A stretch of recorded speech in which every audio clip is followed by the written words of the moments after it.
Let me assure the nation that with the help and mercies of Allah Almighty and support of people, we will not lose an inch of this sacred land.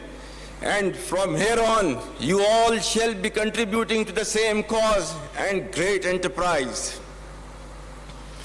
I very proudly salute the valor of the people of Pakistan, every soldier, sailor, airman, the brave men, women, children and elderly who laid their lives during these testing times, and to the Ghazis who fought with utmost conviction to defend the motherland at all cost.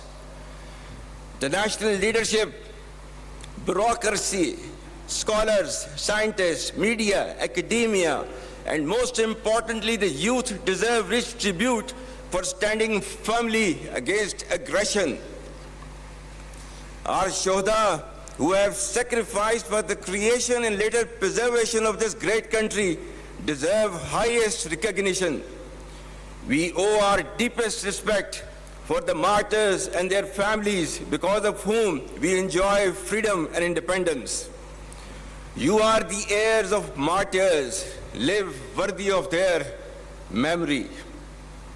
My dear cadets, you should all be absolutely proud of the fact that you are being commissioned in one of the finest armies across the world, which is second to none, respected by all and sundry.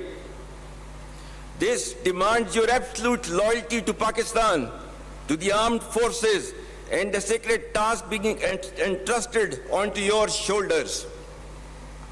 It warrants highest standards of courage, conviction, discipline, and professionalism. It demands your blood and toil and consistent hardship rise up to the expectations of the people of Pakistan and to the standards commensurate to the trust reposed in you. Remember, our enemies are hell-bent upon driving a wedge between our people and armed forces for their ulterior motives. Let me remind them that the bond between the people and armed forces is unshakable. For you all, nothing should be more sacred than the safety and security of the people of Pakistan, and no duty more binding than the defense of our beloved motherland. Ladies and gentlemen, the defense doctrine of Pakistan is predicated on credible deterrence and perpetual readiness, encompassing the full spectrum of capabilities. As a professional standing army, our conventional prowess through constant doctrinal and technological evolution has been optimized into a dynamic, integrated, and adaptive force.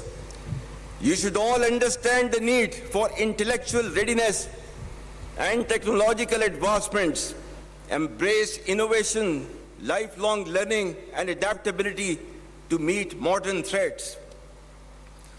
The battle-hardened army, which has fought for over 2 decades in the sub-conventional domain, has successfully displayed its capabilities in conventional domain as well by delivering a swift and decisive blow to the adversary.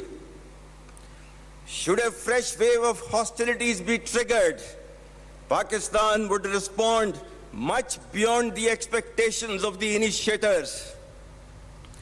With diminishing distinction between combat and communication zones, the reach and lethality of our weapon systems will shatter the misconceived immunity of India's geographic vastness.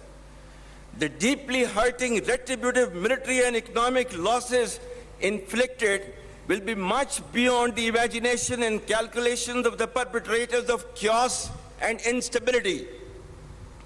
I advise and firmly caution the Indian military leadership that there is no space for war in a nuclearized environment. Settle the core issues with Pakistan as per the international norms on the basis of equality and mutual respect. We will never be intimidated nor coerced by your rhetoric and shall respond decisively beyond proportions to even a minor provocation without any qualms.